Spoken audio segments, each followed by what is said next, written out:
Coming up on TekThing, how to pick a smart hub to control your home, the fastest way to clean install Windows 10, 3 tools every geek should own, millions lost to Fallout 4, Comcast new data cap or unlimited data option, and quite a bit more. All coming up on TekThing. If you get something useful out of this episode of TekThing, please consider contributing to the show at patreon.com/TekThing. We're brought to you by viewers just like you. Thank you so much. I'm Shannon Morse. And I'm Patrick Norton. And this is TekThing, where we make technology behave. At least on the good days. When we're not all playing video games. We'll talk about that in a second. Oh my goodness. I didn't want to get into it. I spent 2.5 hours fixing somebody's Roku box the other night because it locked, because the router kicked it out, because it turns out there's a guest mode on their router. It's a Linksys, a Cisco E1000, where you couldn't actually administer it from the router itself, but you would have to download an application that he couldn't log into because there was a special password that we can no longer get. So basically not fun. All I'm saying is router updates are critical. Yes. And if your router isn't being updated, get an open source operating system like boot, just something that's being maintained for your router. More on that later. I also wanted to mention thank you to our veterans. Yeah. Because today's Veterans Day, so we appreciate you. If you guys ever run into veterans, if you're like going out to a restaurant or something, just shake their hand. We appreciate your service, so thank you to all of you guys out there. Or if they're on a date, leave them alone.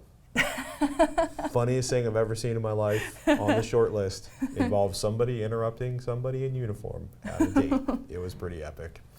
If you're wondering where your husband, wife, girlfriend, boyfriend, children, or coworkers have been for the last few days, please don't panic. Yeah, they're playing Fallout 4, or they're waiting for over 26 gigabytes on an install on their PS4 or Xbox One so that they can actually play Fallout 4. It's like 29 gigabytes on the Xbox One. So bad. So chances are they will continue probably playing Fallout 4 every single freaking day of every single freaking hour for like a week. One of our associates is in the other room least. right now on holiday crafting inside of Fallout 4. Yeah, we won't say who.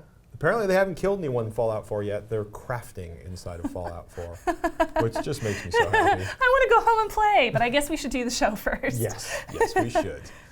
So what are you doing? Okay, so laptop, I don't even want to get into the laptop upgrades are pretty much down to memory and hard drive. Yeah, and mostly hard drive for most laptops. So be really careful choosing a laptop. We have a new laptop next week that's super upgrade friendly. But so many laptops are basically everything soldered to the motherboard. Yeah. But I basically was installing a larger hard drive in my laptop, which has me thinking about it. Yes, you guessed it, doing a clean install of Windows 10. Yay! Yay! Because I've been running Windows 10 Insider Preview for a very long time, Yes, and you I've have. been doing a lot of software testing, and it would be nice to wipe and start new. Yeah, and we've mentioned on the show before, it's really important to do a clean install of Windows 10. That said, I'm going to image the current drive to the new drive and keep using my fully functioning production laptop with all of its weird little settings. And it's really interesting.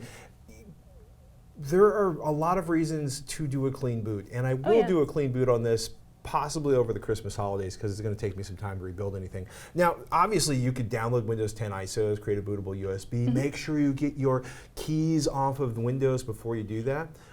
By the way, if you've just bought a brand new PC, that is a wonderful time to do a clean install, just to wipe out any bloatware and make sure you get to choose exactly what's on your Windows box.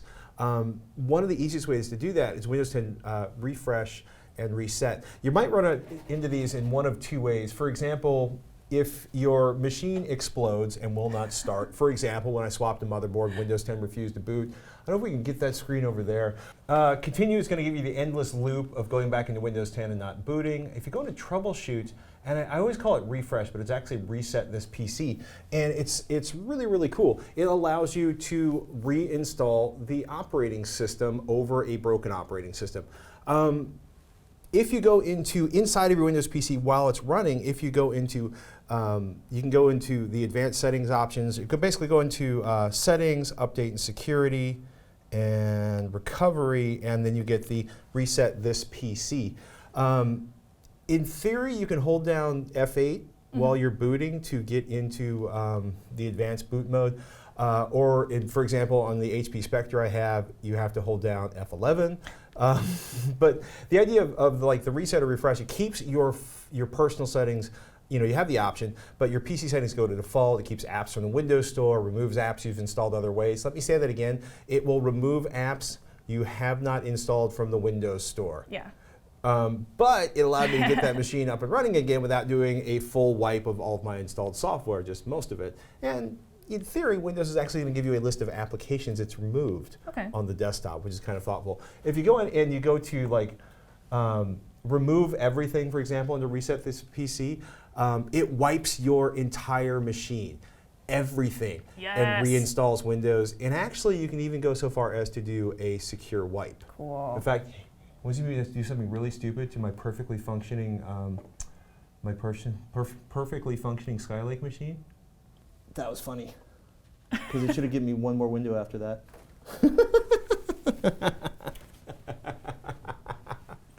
So hopefully I pulled that out in time. But it's really cool. Reset is an option for a clean install that allows you to basically freshen up your PC. The only problem is if you have software on your machine that comes from the Windows Store, then it won't remove it. So at that point, it's time to download Windows 10 and make a bootable USB stick. The Windows 10 media creation tool instructions, by the way, are the funniest thing I have ever seen. Download the tool, run the tool, which is incredible. And that's it. And that's pretty much it. It's simple and easy to do. We'll talk about like a complete clean wipe another time.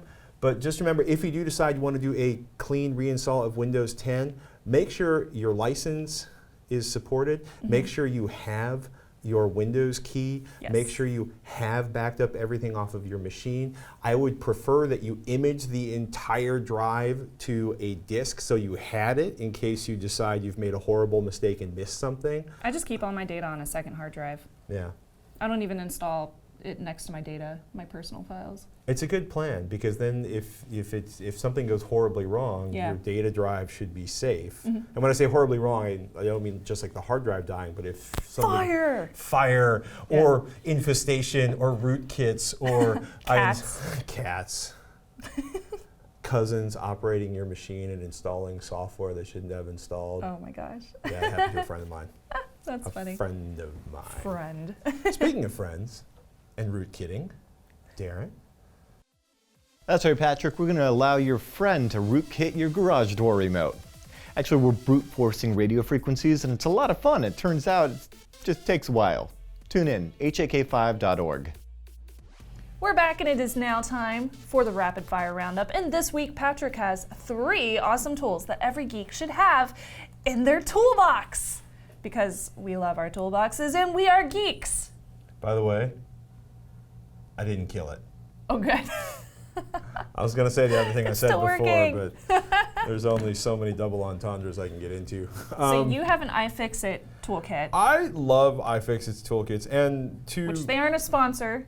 Yes, they do sponsor other shows I have worked on or currently work on, but this is kind of like it's a giant collection of incredibly useful tools. They've got spudgers, they've got tweezers, an electrostatic discharge cable.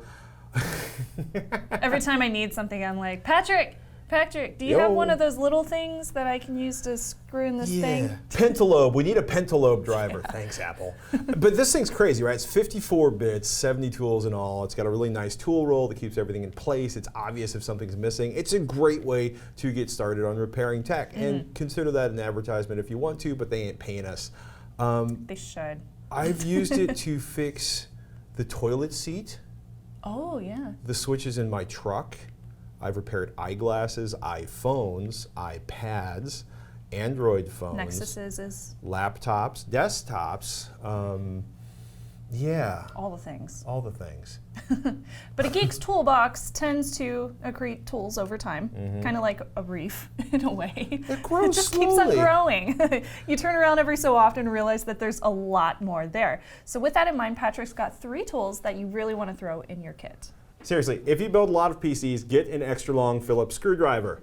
You will never curse those stupid half-buried under the edge of the case motherboard screws again. It also works for recessed screws in electronics and appliances, dashboards, and if you magnetize it with one of these, The blue one, the red one, whatever. So basically, there's inexpensive magnetizing, demagnetizing tools. It'll hold the screws in place on the end of the tip as you reach down, or picked up to drop bits from the bottom of the case. So important. If you don't know about tool magnetizers, they're awesome. If you want things to stick to your screwdrivers, get a magnetizer. They're like $5. Do you have one of those here? Usually. I'm gonna borrow it. Second thing I want to add up, and this is really obvious, but everybody's toolkit should have a headlamp in it. One of the cheap Energizer ones from the big box store works fine. I have them stashed in my backpack, my you turn it toolbox, the big button on the top. Keep going. Come on. Oh, there it goes. Can you see it? Yes, you can. We've got one of those in like every car we own. They put light where your face points.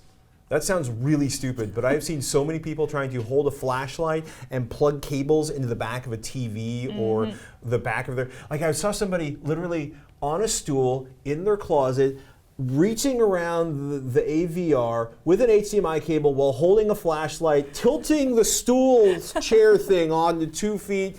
Headlamp. Get one. Awesome.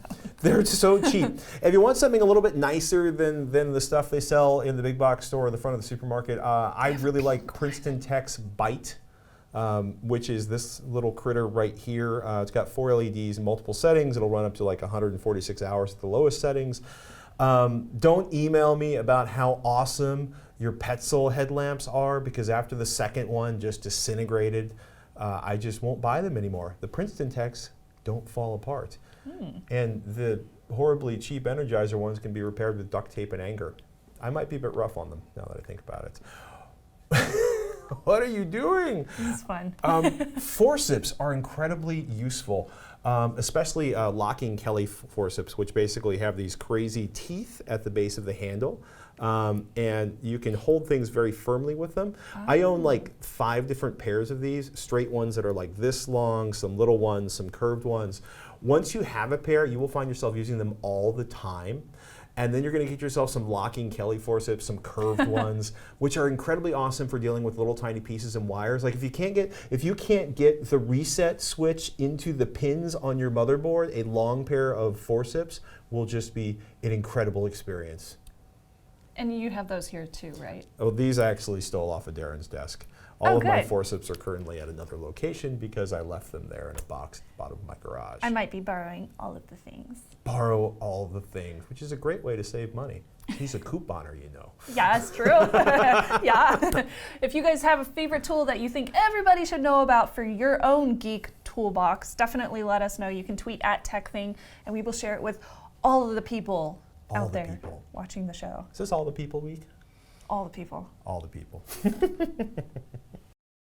Amaal writes in, "Hi Patrick and Shannon, I wanted to equip my home with smart plugs, light bulbs, and security cams, but the industry for these things has exploded and my head is spinning from all the options. So basically, can you break down what these hubs do, like the Samsung Smart Hub and Wemo, and do I even need them? I would like to be able to control all the products from my phone, tie it in with an if this, then that, and automate as much of it as possible. I know this may be a big question, but thanks, Amaal. P.S. This one is coming from Trinidad and Tobago in the Caribbean." Oh, cool. Beaches. That's an awesome question. Thank you. Oh my goodness. So the TLDR, the too long didn't read version, is smart hubs lace all of your kits together, your stuff.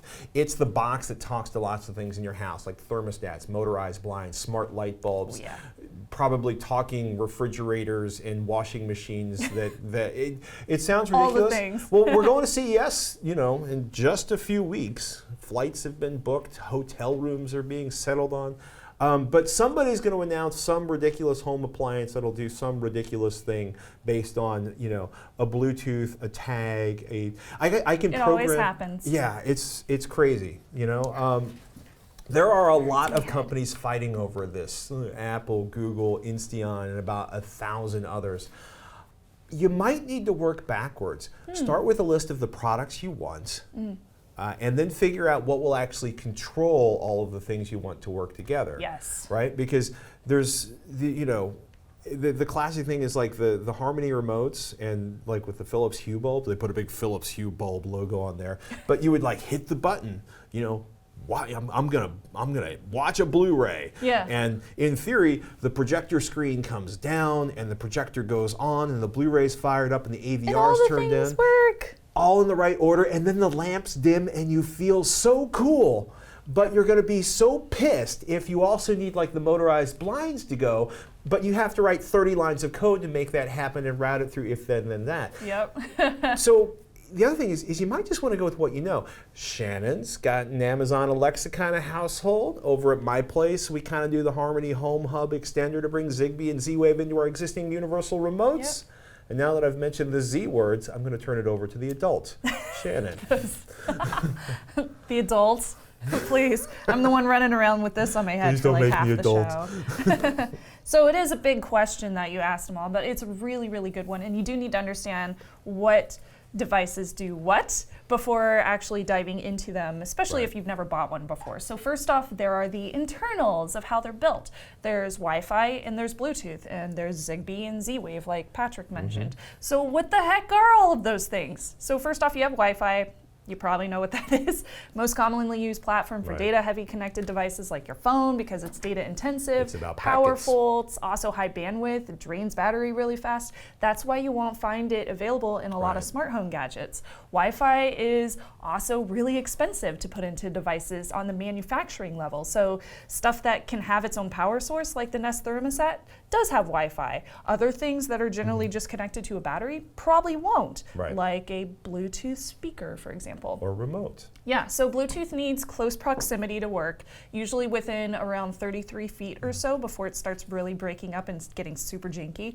It's really common in things like smart door locks or speakers. So Bluetooth also is quite secure, and well, as much as you can have Bluetooth as secure, and has a higher data bandwidth than the next two connection protocols, which be the Z ones. So Bluetooth LE for low energy uses Right. much less energy than Wi-Fi, and it's less expensive to implement. So you see that one a lot more often. It's pretty much rolled into Bluetooth 4.0. Yeah, pretty Which much. is so much better than the Bluetooth of days gone 4.0 is by. awesome.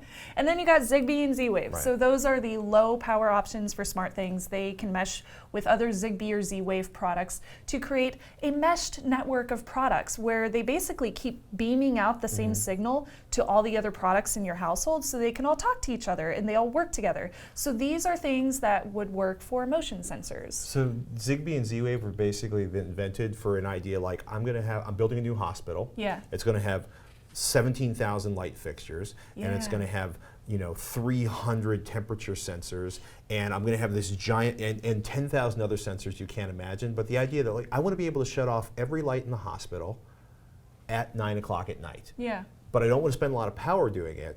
And I don't want to have to maintain a Wi-Fi network for all those things. So they invented two there's a shock, two competing technologies. Of course. But basically they were like, yeah, Bluetooth's not low power enough.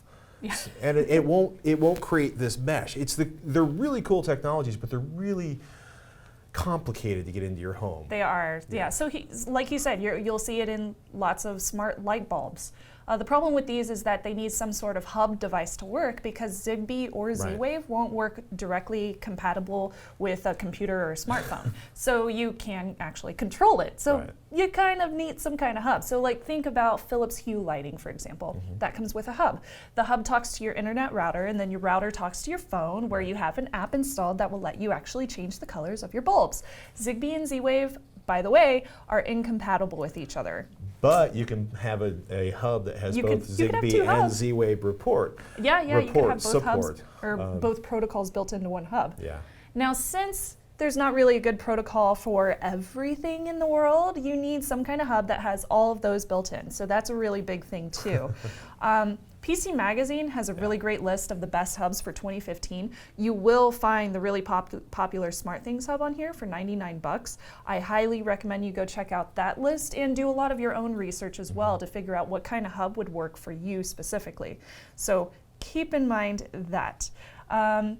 Make sure that whatever hub you get supports the protocols that you need. So make sure that it supports IFTTT and other third-party APIs if you want to use other APIs as well, other than IFTTT. Check the Right. products that you're interested in for compatibility too. And please, dear Batman, read reviews, because if the application sucks for whatever you want to use, you're never going to use it. Like my Wemo application, it sucks. So I don't use it as often as I probably would, because it takes forever to freaking connect on my phone. Yeah, Makes and that's me something angry. that changes. Well, it's funny. Like I just gave up on GE's quirky lineup because they Yeah. released these cool devices with incomplete software, and I was Yeah. like, this quirky device is going to do all of this cool thermal monitoring and humidity, and I couldn't actually do any of it. Or I could watch it in real time on my screen, but I couldn't archive Yeah, any of it. so dude, read those consumer reviews, because people are really honest. They will let you know if something sucks. If you just drop $300 at like the big box store and get home and it doesn't work, Yeah. you get pissed. So your second question about, do you actually need them?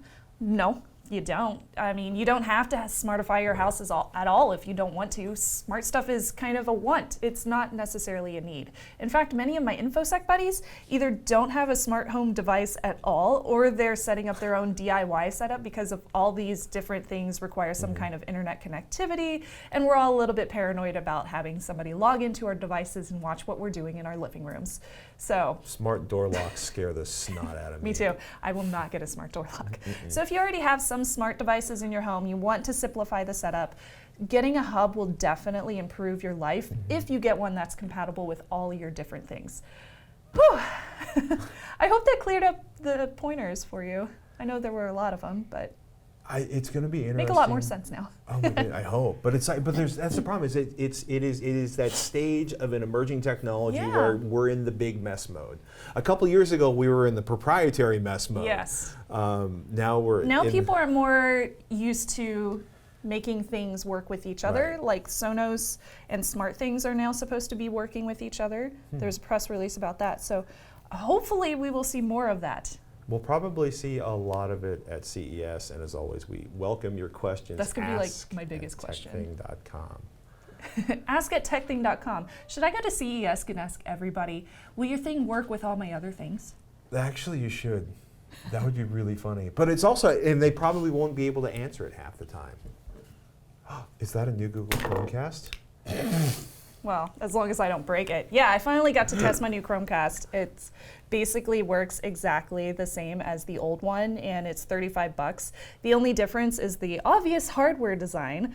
This one looks kind of funny, and it has a little magnetic thingy for your USB on the back, and it plugs into your TV just like the old one via HDMI with a little micro SD or micro USB power port right here, and then HDMI on the other side. It's exactly the same with this. Ta-da! Is it going to cool any better this way? I don't know. That's a good question. I will keep it on for like a few days, and we will It's- find out. But the big thing that I Okay. noticed about this, other than design, was speed. So pulling up, I'll give you some exact examples if you would like. Pulling up YouTube videos on the old one took about 16.6 seconds. This one took about half that time, 8.3 seconds. Pulling up Netflix videos on the old one was like 21 seconds, and this new one's about 19 seconds. So only a 2-second increase there.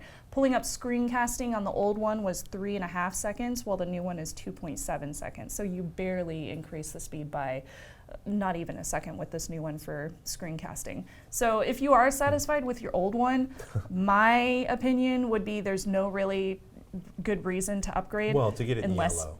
Yeah. Yeah. Unless you can't like necessarily fit this behind your TV, because that, in this case, the dongle, the weird, very weird dongle, would work out well.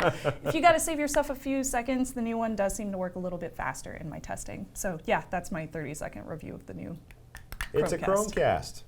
It comes in colors. It looks like a lollipop. I feel like my cats might think this is a toy. Your cats think everything is a toy. That's true. That's true. I'm going to put it down before I break it. Good plan.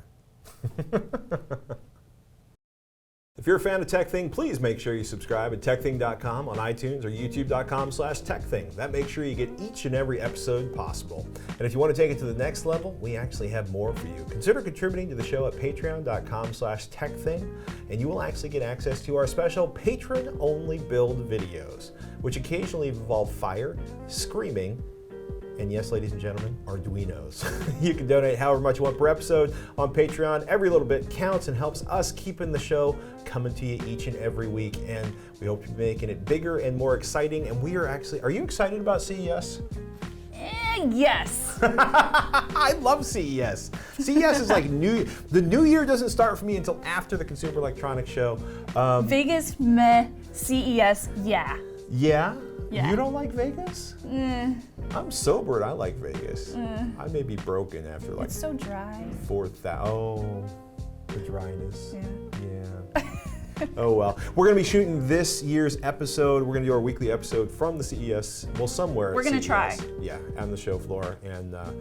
And who knows what else will happen. If you have ideas for things you want to see, do us a favor, email ask@tekthing.com or post at facebook.com/tekthing. And by the way, if you can't donate to patreon.com/tekthing, no worries. Do us a favor, keep sending us your questions, your tips, and share the show with your friends and family. Give our video the thumbs up on YouTube, review it on iTunes, like our Facebook page. It all helps keep the show All of growing them.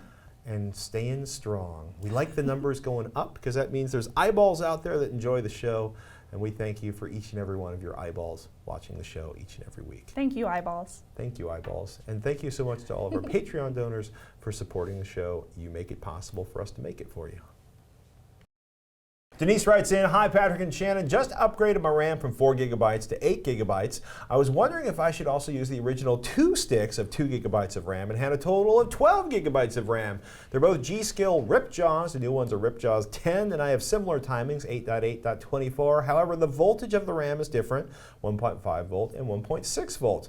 What do you think I should do? Will it even work? If it does work, are there benefits or cons? Thank you, Denise. Yes, thank you so much, Denise. Yeah. So she did link us to the RAM that she purchased. It's 2 at 2 gigs, and then the new ones are 2 at 4 gigs, so it's 8 gigs. But they do have pretty similar specs as far as these two go. The only difference is the voltage and the size, obviously. So there are a couple of checks that you should make before you mix RAM. What kind of DDR it is, if it's DDR2, DDR3, DDR4, yours match, so that's good. CAS latency, timing, speed, and voltage. If all of these things match, then you won't have any problem mixing them, at least you shouldn't. If the speed is faster on one than the other, then your motherboard will just clock to the lowest speed. Right. Since the voltage is slightly different on your choices, that might give you a little bit of a headache because you'll need to either increase the lower of the two or decrease the higher of them.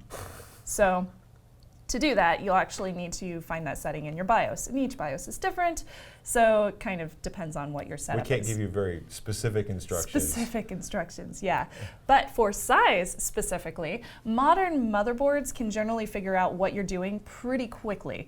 Now, while that's the general scenario, and you should be able to use them since your motherboard is a dual channel, and it looks like, yeah, you have 4 slots, so it should be fine. Complications can still appear out of nowhere. And I always get around the RAM problem by just straight up using the same type all across the board. So same size, CAS latency, voltage, everything. So I basically just buy a 4-pack or just a 2-pack of whatever kind I'm looking for. Yeah, I used to be very big about matched pairs and stuff. Yeah. I've also been swapping a lot of memory around lately. I'll do some ugly memory swaps just to see if I can break anything that way. But it's also, well, we used to be like, oh, for best performance, you need 2 sticks, 1 in each slot. And a bunch of testing proved that outside of memory benchmarks, it impacts almost nothing in real world performance. So the next time I bought it, it was like, oh, instead of 2 4 gigabyte sticks, I bought 1 8 gigabyte stick. And then I threw in another 8 gigabyte stick. I don't know, memory is much more forgiving than you probably think it is, but if your machine suddenly slows down after you put the new memory in, take it out. Yes. From Frustrated with Caps, I suspect that is a pseudonym, my family and I keep busting straight through our data cap every month with Comcast. Is there anything we can do to break down, monitor which devices are the biggest culprits? We use iOS and Mac and PC, so we're open to whatever you recommend. Sincerely, Frustrated with Caps. This is a really timely question. Traditionally, Comcast has kind of ignored how much data you consume, at least for the last few years. Yeah. That said, they've begun new data cap trials.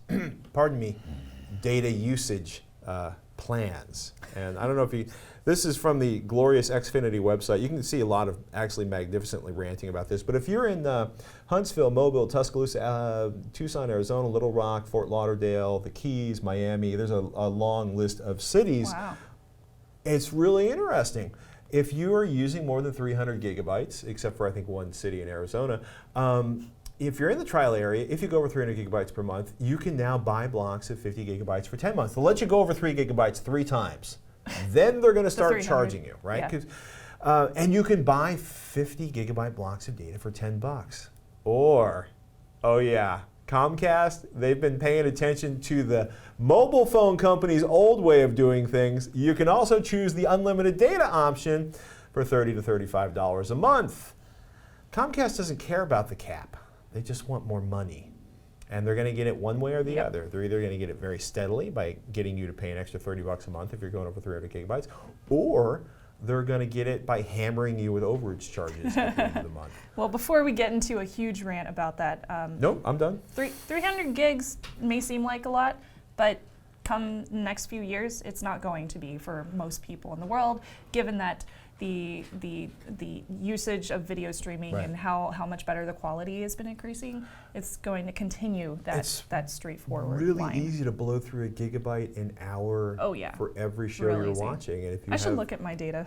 Well, you should. And Might be kind of high. So moving on, How To Geek has a really nice write-up on how to monitor your network's bandwidth.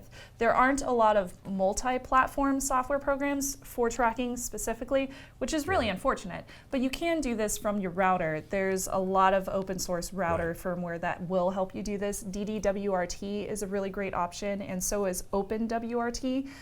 Which are both router firmwares that will let you monitor the bandwidth from your router for all the different devices on your network. If you're working with Windows, there's a couple of different options. There's Glasswire, which is found over at glasswire.com, and there's also Networks, which I have used frequently for my home network. So I really like Networks for Windows devices, and so does Kirby. And if you're on a Mac, you can use something called Bandwidth Plus. So that is found over at iTunes. So you can download that, and that just works for Mac machines for all your tracking needs. So hopefully you can find a good answer in that mix. Yeah, you know, this is one of the cases where some of the newer, more sophisticated routers are really amazing because they allow you to track more things and get more granular on what you do. But generally speaking, if you have children watching lots of video, or mom and dad watching lots of video, that is when you are going to find that. Like, video is the place where giant amounts of data It's very true. get slurped down. And I'll be honest with you, 300 gigabytes, if you have a bunch of people in your family that all have laptops, is not a lot of data. Yep. Yeah. Lastly, from John Paul, the performance of my Nexus 7 has been horrible for a while now. I've tried removing all but the bare minimum of apps, clearing caches and other suggestions I've Googled. Does disabling stock Google apps like Currents, Google Books, Chrome, and so on actually do anything? It's a good question, John Paul. Yes, disabling absolutely helps. This will free up system resources and give back a little bit of speed to your phone. Disabling basically puts those apps to sleep in a way, and it takes them out of the system's current usage. So they'll still take up room in the drive because you can't actually delete them, but they are no longer taking up RAM, so it will make your phone feel faster. It's always interesting also to figure out what exactly is running in the background on your phone, and then figure out how to kill it with fire so you can do the things you want to do, like Snapchat. Yeah, I said Snapchat. Or Tinder, whatever you kids do these days. I don't Tinder, I'm married. By Tinder, I'm going to be beaten to death in a public square by my wife, who was a black belt instructor in karate. Well, she taught karate. I don't know if she had a black belt. Boy, she can kick hard. Remember, guys, once in a while, put down your phone, step away from the screen, close the laptop, and kill something with fire. Just kidding!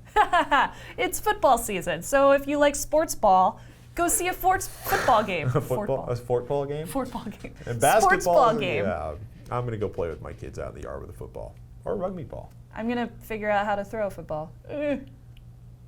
Don't. It's not how you throw it. I don't want to bring it up.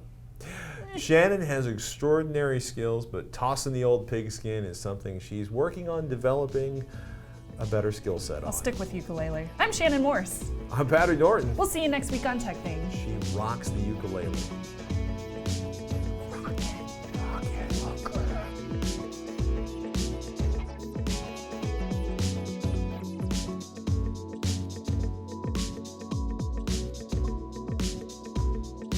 This question. Because apparently I'm a fool. I can't toss a football either, by the way. We're building a steam box. I can block really well. Oops. Sorry. If I break things. I'll just pretend it wasn't me. Classy. I'll say it was Darren. It was Darren. You hackers and your gray morals. What You is need that? to use bleach. That's the night vision preserving. Ooh, That basically I like it. means like somebody thought tactical features would be useful. In theory, though, it'll help save your night vision. It's kind of useful if you're running on the deck of a boat or something. That's cool. My friend wrote a book, and You're doing your Cleopatra thing. the magical witch in the book has night vision because she learned to spell, which gives her night vision. It's really good. Spelling equals night vision. I It's forgot called what it's called. called Semester Abroad. It's by Elizabeth Kirk. Look, Yeah. now I can bring my Chromecast with me everywhere. Thank you to all our patrons. It's thank you. You make this possible. Oh, did you say you need a Chromecast? Here, let me help you with that. You get you some sort of Australian hat with the little corks hanging off of it. Hold on. Stuff. Darren's trying to take a Electronics picture and of me. That's what we should.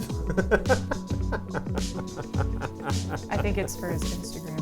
Kirby! And the cat came back the very next day. Aww. Yeah, I didn't want to pick Kirby up because Kirby doesn't like being picked up. Bring Kirby her. on the table. Yes.